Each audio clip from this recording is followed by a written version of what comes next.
Hi friends, நம்ம miss பண்ணுற ஒரு விஷயம் என்னென்னு பார்த்தீங்கன்னா, ரெகுலராக நம்ம வாஷிங் மிஷினில் துணி துவைப்போம். பட் வாஷிங் மிஷினை க்ளீன் பண்ணுறதே மறந்துடுவோம்.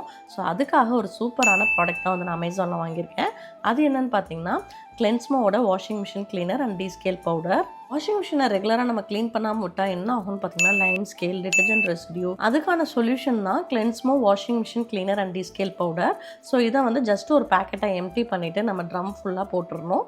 ஹாட் வாட்டரில் நல்லா ஒரு 1 hour வரைக்கும் இந்த வாஷிங் மிஷின் க்ளீன் ஆகும். இதில் இருக்க micro cleaning technology faster and டீப்பராக டீஸ்கேல் பண்ணிடும். இதில் வரக்கூடிய வாட்டர் அவுட்லெட்டை நீங்கள் செக் பண்ணிங்கனாலே தெரியும் உங்கள் மிஷின்லேருந்து எவ்வளோ டர்ட்லாம் வெளியே வருது அப்படின்ட்டு. ஆஃப்டர் வாஷ் மிஷினை செக் பண்ணி பார்த்தீங்கன்னா அப்படியே புத்தம் புதுசு மாதிரி க்ளீன் ஆகிடும். ரெகுலராக உங்கள் மிஷினை மெயின்டைன் பண்ணுறதுக்கு எவ்ரி மந்த் 1 pouch யூஸ் பண்ணி நீங்கள் க்ளீன் பண்ணிக்கலாம். இந்த ப்ராடக்ட்டோட லிங்க் உங்களுக்கு தேவைப்பட்டுச்சு அப்படின்னா கீழே லிங்க் கமெண்ட் பண்ணுங்கள். லிங்க் உங்கள் டிஎம்க்கு சென்ட் பண்ணுறேன். தேங்க்ஸ் ஃபார் வாட்சிங்.